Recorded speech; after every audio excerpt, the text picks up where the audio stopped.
Breaking news చూస్తున్నాం. MLA quota MLC అభ్యర్థులను కాసేపట్లో ప్రకటించనుంది కాంగ్రెస్. ఏఐసీసీ అధ్యక్షుడు మల్లికార్జున ఖర్గేతో కేసీ వేణుగోపాల్ సమావేశం ముగిసింది. ఆ సమావేశం నుంచే రాష్ట్ర నాయకత్వానికి ఫోన్ చేశారు.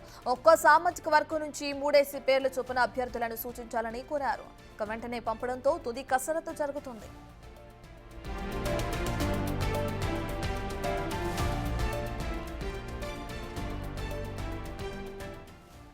ఎమ్మెల్యే కోట ఎమ్మెల్సీ అభ్యర్థుల ప్రకటనకు సంబంధించిన పూర్తి డీటెయిల్స్ అందించడానికి మా ప్రతినిధి హేమ అందుబాటులో ఉన్నారు. హేమ, ఇప్పటికే మనం చూస్తే ఏఐసీసీ అధ్యక్షులు మల్లికార్జున ఖర్గే అలాగే కేసీ వేణుగోపాల్ సమావేశం జరగటం, ఇక ఆ సమావేశం నుంచి కాల్ రావటం, దీనికి సంబంధించి ఎవరు అభ్యర్థుల పేర్లు ఆ తెరపైకి వస్తున్నాయని చెప్పుకోవచ్చు అంటారు. అయితే ఎవరిని ఖరారు చేసే అవకాశం కనిపిస్తుంది అనుకోవచ్చు అంటారు హేమ? కోట ఎమ్మెల్సీకి సంబంధించినటువంటి అభ్యర్థుల కసరత్తు చివరి దశకి చేరుకుందని చెప్పుకోవచ్చు. ఈ రోజు ఉదయం నుంచి కూడా పెద్ద ఎత్తున తెలంగాణ కాంగ్రెస్ అధిష్టానం నాయకులంతా కూడా కొంతమంది పేర్లు ఒక్కొక్క సామాజిక వర్గానికి సంబంధించినటువంటి ముగ్గురు పేర్లు అటు అధిష్టానానికి పంపించారు. అధిష్టానానికి పంపించినటువంటి సమయంలో అధిష్టానం నుంచి కూడా ఇటు రాష్ట్ర ముఖ్యమంత్రి రేవంత్ రెడ్డి, ఉప ముఖ్యమంత్రి బట్టి విక్రమార్కతో పాటు ఉత్తమ్ కుమార్ రెడ్డికి, అదేవిధంగా టీపీసీసీ చీఫ్ మహేష్ కుమార్ గౌడ్ కి కూడా ఫోన్ కాల్స్ వచ్చాయి. నేరుగా ఈ మీటింగ్ లోనే కేసీ వేణుగోపాల్ అదేవిధంగా ఖర్గే ఇక్కడ మన తెలంగాణ అధిష్టానంతో కూడా మాట్లాడడం జరిగింది. అండ్ మాట్లాడిన తర్వాత నేరుగా Telangana incharge Meenakshi Natarajan Zoom meeting ని కూడా ఏర్పాటు చేసి కొంతమంది పేర్లు అంటే ఒక్కొక్క సామాజిక వర్గానికి సంబంధించినటువంటి ముగ్గురు నేతలు కూడా నేతల పేర్లు పంపించారు.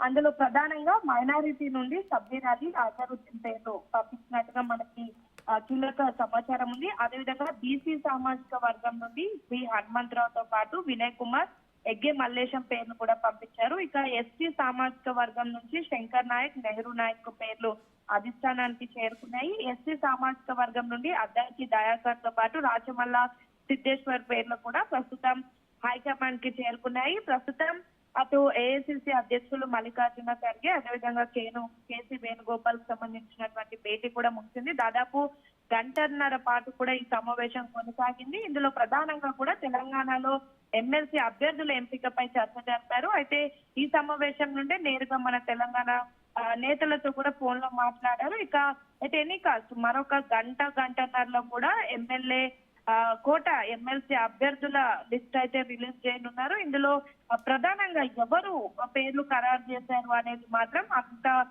ఉత్కంఠ నెలకొందనే చెప్పుకోవచ్చు. ఎందుకంటే 5 ఎమ్మెల్సీలు ఖాళీ అవుతున్నాయి. అందులో 4 కాంగ్రెస్ కి, 1 బీఆర్ఎస్ వస్తుంది. 4 కాంగ్రెస్ వస్తాయి అని చెప్పిన తర్వాత ఒక రేషియో ప్రకారం డెసిజన్ వచ్చిన తర్వాత ఈ 4 ఎమ్మెల్సీ స్థానాల పైన కూడా దాదాపు 40 కళ్ళు పడ్డాయి. 40 మంది అభ్యర్థులు కూడా వీటిపైన ఆశావాహం వ్యక్తం చేశారు. కానీ మీనాక్షి నటరాజన్ వచ్చిన తర్వాత ఎవరైతే ఎమ్మెల్యేగా పోటీ చేసినటువంటి వాళ్ళు కానివ్వండి గతంలో, అదేవిధంగా ఎమ్మెల్యేగా పోటీ చేసి ఓడిపోయినటువంటి వాళ్ళు కానివ్వండి, అండ్ కార్పొరేషన్ చైర్మన్ గా ఉన్నటువంటి వాళ్లకు పదవులు ఇవ్వము, ఎమ్మెల్సీలో ఛాన్స్ ఉండదు అంటూ చెప్పేశారు. సో ఈ నేపథ్యంలో మిగతా వాళ్ళందరికీ కూడా ఎవరైతే ఆల్రెడీ ఈక్వేషన్స్ చూస్తున్నారో లైక్ ఎలిజిబిలిటీ కానివ్వండి, లేదంటే కాంగ్రెస్ ఎన్నేళ్ళ నుంచి పనిచేశారు అంతే వాళ్ళు ఒక లిస్ట్ తయారు ఆ విధంగా పరిశీలిస్తున్నారు. సో అలాంటి అవకాశాలు ఉన్నటువంటి వాళ్ళంతా కూడా ప్రస్తుతం ఆశావాహం వ్యక్తం చేస్తున్నారు. సో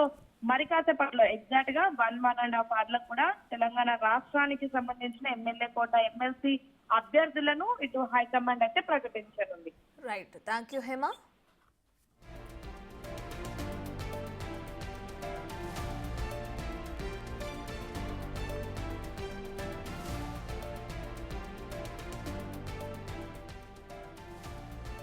ఎమ్మెల్యే కోట ఎమ్మెల్సీ అభ్యర్థుల ప్రకటనకి సంబంధించి ఇప్పుడు అటు మల్లికార్జున ఖర్గే అలాగే కేసీ వేణుగోపాల్ సమావేశం ముగియడం మనం చూస్తున్నాం.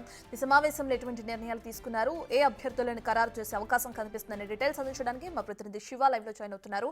శివ, మనం చూస్తున్నాం ఇప్పటికే ఆ సమావేశం ముగిసిపోయింది. దీనికి సంబంధించి కూడా అక్కడ నుంచి ఒక ఫోన్ కాల్ రావటం, ఒక్కో సామాజిక వర్గం నుంచి 3 పేర్ల చొప్పున అభ్యర్థులను సూచించాలని కోరినట్లు కూడా మనకు తెలుస్తుంది. ఇది కాకుండా ఇతర నిర్ణయాలు ఏమైనా తీసుకోవడం జరిగిందా? డీటెయిల్స్ ఏ విధంగా ఉన్న శివ?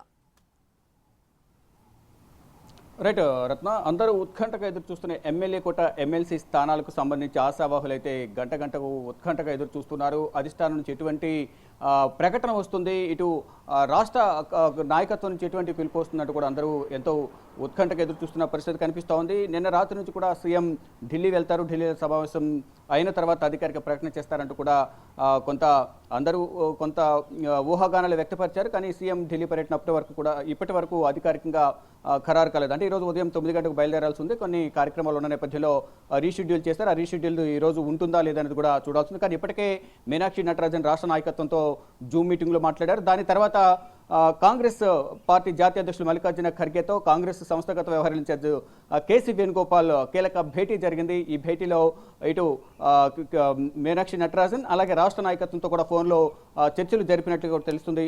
వారందరితో చర్చలు జరిపిన తర్వాత ఇద్దరి మధ్య మళ్ళా సపరేట్గా ఇద్దరు చర్చించుకుని ఒక జాబితానైతే ఫైనల్ చేసినట్లుగా తెలుస్తుంది. ఇటు మల్లికార్జున ఖర్గేతో జరిగిన సమావేశంలో కేసీ వేణుగోపాల్ లిస్టును ఫైనల్ చేసి తన నివాసానికి వచ్చారు. మల్లికార్జున ఖర్గేతో భేటీ అనంతరం ప్రజెంట్ మనం కేసీ వేణుగోపాల్ నివాసం వద్దాం. కేసీ వేణుగోపాల్ ప్రజెంట్ తన నివాసంలో ఉన్నారు. కేసీ వేణుగోపాల్ ప్రజెంట్ ఖర్గేతో భేటీ ముగిసిన తర్వాత మళ్ళా తన నివాసానికి కేసీ వేణుగోపాల్ వచ్చారు.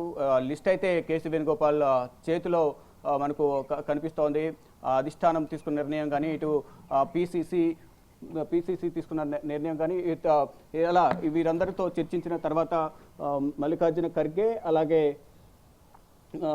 కాంగ్రెస్ అధిష్టానం ఇటు పీసీసీ కార్యవర్గం కానీ ఇతర నేతలు తీసుకున్న నిర్ణయాలు తీసుకున్న తర్వాత ఇప్పుడు అధికారికంగా అనేది ప్రకటన చేసే అవకాశం అయితే ప్రధానంగా కనిపిస్తోంది. ఇప్పటికే ఒక్కొక్క సామాజిక వర్గం నుంచి 3 పేర్లు పంపించినట్లు కూడా తెలుస్తోంది. దానికి సంబంధించి కొన్ని పేర్లు వినిపిస్తున్నప్పటికీ కూడా కొన్ని ఊహాగానాలు వ్యక్తమవుతున్నప్పటికీ కూడా అధికారికంగా అధిష్టానం ఎటువంటి నిర్ణయం తీసుకుంటుంది, ఎవరికి అవకాశం కల్పించబోతుంది అనేది చూడాల్సింది. ఉన్న 4 స్థానాల్లో ఒకటికి సిపిఐకి ఇవ్వాలి అనేది ఇప్పటికే అధిష్టానం భావించినట్లు కూడా తెలుస్తుంది. ఇటు సిపిఐ జాతీయ నాయకత్వం రాహుల్ గాంధీతో అలాగే కాంగ్రెస్ అధిష్టానంతో కూడా చర్చలు జరిపినట్లుగా కూడా తెలుస్తోంది. చర్చలు ముగిసిన తర్వాత ఇటు అధికారికంగా ప్రకటిస్తారా లేదా, ఉన్న 4 స్థానాల్లో కాంగ్రెస్కే ఇవ్వాలనేది కాంగ్రెస్ నేతలందరూ కూడా పట్టుపడుతున్నారు. అన్ని సామాజిక వర్గాలకు సంబంధించి ఎస్సీ, ఎస్టీ, ఓసీ, బీసీ ఈ 4 సామాజిక వర్గాలకు సంబంధించి కూడా ఎవరికి అవకాశం దక్కపోతుంది అనేది కూడా చూడాల్సి ఉంది. ఒక్కొక్క సామాజిక వర్గం నుంచి 3 పేర్లు ఫైనల్ చేసినప్పటికీ కూడా ఇప్పుడు ఫైనల్ మీటింగ్ అనేది ఖర్గే నివాసంలో జరిగింది కాబట్టి ఇప్పటికే 4 పేర్లను ఫైనల్ చేసినట్టు తెలుస్తుంది. ఇక సాయంత్రం లోపు దీనికి సంబంధించిన అధికారిక ప్రకటన అనేది కాంగ్రెస్ అధిష్టానం ఏఐసిసి కార్యాలయం నుంచి ఒక కీలక ప్రకటన అనేది ఉండబోతోంది. ఈ కీలక ప్రకటనలో ఎవరి పేర్లు ఉంటాయనేది కూడా అందరూ ఉత్కంఠగా ఎదురు చూస్తున్న పరిస్థితి కనిపిస్తుంది. ఇప్పటికే గత కొన్ని రోజులుగా ఆశావాహులైతే ఢిల్లీలో మకాం వేసి అధిష్టానం పెద్దలను ప్రసన్నం చేసుకునేందుకు వాళ్ళు మంతనాలు జరుపుతున్నారు. ఇప్పటికే కేసీ వేణుగోపాల్ మల్లికార్జున ఖర్గేతో కూడా సమావేశమయ్యారు. ఇటు మహిళా కోటాలో వారికి కూడా అవకాశం ఇవ్వాలంటూ ఇప్పటికే విజయాబాయి కానీ మరోవైపు విజయశాంతి, సునీతారావు వీరు కూడా అధిష్టానం పెద్దలను కలిశారు. ఇటు రెడ్డి సామాజిక వర్గానికి సంబంధించి గట్టి పోటీ ఉంది. మరోవైపు ఒకవేళ ఎస్సీ సామాజిక వర్గానికి ఇస్తే ఎస్టీ సామాజిక వర్గానికి ఇవ్వరు అనే ఒక వార్త అయితే వినిపిస్తోంది. ఇటు లంబాడి సామాజిక వర్గానికి సంబంధించి శంకర్ నాయక్ కానీ ఇతర మరికొంతమంది పేర్లు వినిపిస్తున్నాయి. ఇటు ఎస్సీ సామాజిక వర్గానికి సంబంధించి అద్దంకి దయాకర్ కూడా పరిశీలనలో ఉంది పేరు. ఎవరికి వారే ధీమా వ్యక్తం చేస్తున్న పరిస్థితి కనిపిస్తోంది. ఈసారి మాకు అవకాశం రాబోతుంది, అధిష్టానం మాకు మాట ఇచ్చింది కాబట్టి మొదటి నుంచి కాంగ్రెస్ పార్టీ కోసం కష్టపడి పనిచేస్తున్నాం కాబట్టి మాకు అవకాశం ఇస్తారు అనే ఒక ధీమా అయితే అందరూ కూడా వ్యక్తం చేస్తున్నారు. కానీ ఎవరి ధీమా ఎలా ఉన్నా అధిష్టానం చేతిలో ఈ లిస్ట్ అనేది ఉంది కాబట్టి ఫైనల్ లిస్ట్ అనేది ఈరోజు సాయంత్రానికి లేదా రాత్రిలోపు వచ్చే అవకాశం కనిపిస్తుంది. రేపటితో నామినేషన్ల కార్యక్రమం అనేది ముగియబోతున్న నేపథ్యంలో అధిష్టానం ఎటువంటి నిర్ణయం తీసుకుంటుంది, ఎవరికి అవకాశం ఇస్తుంది, ఎటువంటి ఈక్వేషన్స్ను పరిగణనలోకి తీసుకుని ఇప్పుడు ఈ సీట్లను ప్రకటిస్తారనేది కూడా చూడాల్సి ఉంది. సీఎం రేవంత్ రెడ్డి అలాగే అధిష్టానం పెద్దలు మాట్లాడుకున్నారు. ఇప్పటికే అధిష్టానం చేతిలో ఆ 4 పేర్లు ఇటు కేసీ వేణుగోపాల్ చేతిలో లిస్టును తీసుకుని ఖర్గే నివాసం నుంచి తన నివాసానికి కేసీ వేణుగోపాల్ చేరుకున్నారు. రాధిక. రైట్ శివ, ఇక మీరు చెప్పినట్లుగానే సాయంత్రానికి ఎవరి పేర్లు అనౌన్స్ చేశారనే ఉత్కంఠ కొనసాగుతున్న నేపథ్యంలో అయితే మీనాక్షి నటరాజన్ ఏదైతే సమీక్ష సమావేశాలు నిర్వహించారో ఇక అందులో భాగంగా సీనియర్ నేతలకే ప్రముఖ ప్రాధాన్యత ఉంటుంది ప్రతి విషయంలో అని చెప్పడం కూడా జరిగింది. ఇక ఆ విధంగానే ఆ తరహాలోనే కసరత్తు జరుగుతుంది అనుకోవచ్చంటారా? రైట్. సీనియర్ నేతలు మీన్స్ ఇక్కడ ఒక్కసారి ఎమ్మెల్యేగా అవకాశం వచ్చిన తర్వాత వారు పోటీ చేసి ఓడిపోయిన తర్వాత అటువంటి వారికి అవకాశం ఇవ్వకూడదు అనే ఒక ప్రతిపాదన కూడా ఒక రూల్ కూడా పెట్టుకుంది. అంటే ఆల్రెడీ ఇటీవల జరిగిన ఎన్నికల్లో అసెంబ్లీ ఎన్నికల్లో వారికి అసెంబ్లీ సీట్ ఇచ్చారు, కానీ వారు కొంతమంది ఓడిపోయిన పరిస్థితి కనిపిస్తుంది. అటువంటి వారు కూడా రేస్లో ఉన్న నేపథ్యంలో అటువంటి ఈక్వేషన్స్ అని కూడా పక్కన పెట్టాలి. ఒకరికి తీసుకొచ్చి తెర మీదకి తీసుకొచ్చి అటువంటి వారికి ఇస్తే కనుక మిగతా అనేక మంది కూడా సీనియర్ నేతలు, మీరు అన్నట్టుగా సీనియర్ నేతలు ఉన్నారు కాబట్టి అటువంటి వారు కూడా అవకాశం ఇవ్వాలా అనే ఆలోచన కూడా చేయాల్సి వస్తుంది. అటువంటి వారు కూడా తెర మీదకి చాలా మంది వస్తున్నారు. ఈ నేపథ్యంలోనే ఆల్రెడీ ఒకసారి ఎమ్మెల్యేగా సీటు దక్కించుకుని ఓడిపోయిన వారికి అవకాశం ఇవ్వకూడదు అనే ఒక రూల్ను కూడా తీసుకొచ్చినట్టు తెలుస్తుంది. ఒకవేళ అటువంటి రూల్ తీసుకొస్తే కొత్త వారు తెర మీదకి వచ్చే అవకాశం అయితే ప్రధాన కనిపిస్తుంది. ఇటు సీనియర్లతో పాటు గతంలో అవకాశం దక్కని సీనియర్లు కానీ కొంత యువ నాయకత్వాన్ని తెర మీదకి తీసుకురావాలనే ఉద్దేశంతో కూడా కాంగ్రెస్ అగ్రనాయకత్వం కానీ ఇటు రాష్ట్ర నాయకత్వం ఉన్నట్లు తెలుస్తుంది. దానిలో భాగంగానే సీనియర్లకు పెద్దపీట వేస్తూనే ఆల్రెడీ పదవులు పొందిన వారికి ఒక పదవే ఉండాలి అనే ఉద్దేశంతో అటువంటి వారికి కూడా అవకాశం ఇవ్వకపోవచ్చు అని ఒక ప్రచారం అయితే జరుగుతుంది. ఇక మొత్తంగా చూసుకుంటే ఎవరు ఎన్ని ఊహాగానాలు ఎన్ని ప్రచారాలు చేసుకున్నప్పటికీ కూడా అధిష్టానం చేతులనే తుది నిర్ణయం ఉంటుంది కాబట్టి ఇటు సీఎం రేవంత్ రెడ్డి అలాగే ఇటు కాంగ్రెస్ అధిష్టానం పెద్దలు వీరి చేతుల్లోనే ఆ నలుగురు పేర్లు ఎవరు అనేది కూడా మనకి సాయంత్రం లేదా నైట్ లోపు తెలిసే అవకాశం అయితే కనిపిస్తోంది. రేపు నామినేషన్లకు తుది గడువు కాబట్టి ఇప్పటికే ఈ నలుగురు పేర్లకు సంబంధించి ఇంటర్నల్గా ఎవరైతే రేపు నామినేషన్ వేయాల్సి ఉంటుందో ఆ నలుగురికి ఇంటర్నల్గా ఇప్పటికే కొంత సమాచారం ఇచ్చారు. అధికారిక ప్రకటించే వరకు అందరూ సైలెంట్గా ఉండాలి అనే ఒక సూచన కూడా అధిష్టానం చేసినట్లు కూడా కొంత విశ్వసనీయ వర్గాల నుంచి సమాచారం అయితే అందుతుంది. చూడాలి మరి ఏం జరగబోతుంది. అధికారికంగా నలుగురు ఎవరికి అవకాశం ఉంటుంది, ఈ 4 సీట్లలో సిపిఐకి అవకాశం ఇచ్చారా లేదా ఈ 4 సీట్లను తీసుకొచ్చి మళ్ళా కాంగ్రెస్కే ఇవ్వబోతున్నారా, అధిష్టానం ఎటువంటి నిర్ణయం తీసుకుంటుంది అనే దానిపై కూడా అందరూ ఉత్కంఠకు ఎదురు చూస్తున్న పరిస్థితి కనిపిస్తోంది. రత్న. శివ, మీరు చెప్పినట్లుగానే 4 ఒకటి సిపిఐకి అని చెప్పారు. అంటే సిపిఐకి ఒక సీట్ ఇవ్వాల్సిందిగా పిసిసి సిఫార్సు చేయడం, దానికి సంబంధించి మరి ఏ విధంగా స్పందిస్తున్నారు అనుకోవచ్చు అంటారు. నేతలు అనుకోవచ్చు, ఇటు మీనాక్షి నటరాజన్ దగ్గర నుంచి దానికి సంబంధించి ఏదైనా సిఫార్సు చేయడం జరిగిందా, లేదంటే కేవలం పిసిసి నుంచి మాత్రమే సిపిఐకి ఇవ్వాలనే ఇది రావడం జరిగిందంటారు. దాన్ని ఎలా చూడొచ్చు అంటారు, దానికి సంబంధించిన డీటెయిల్స్.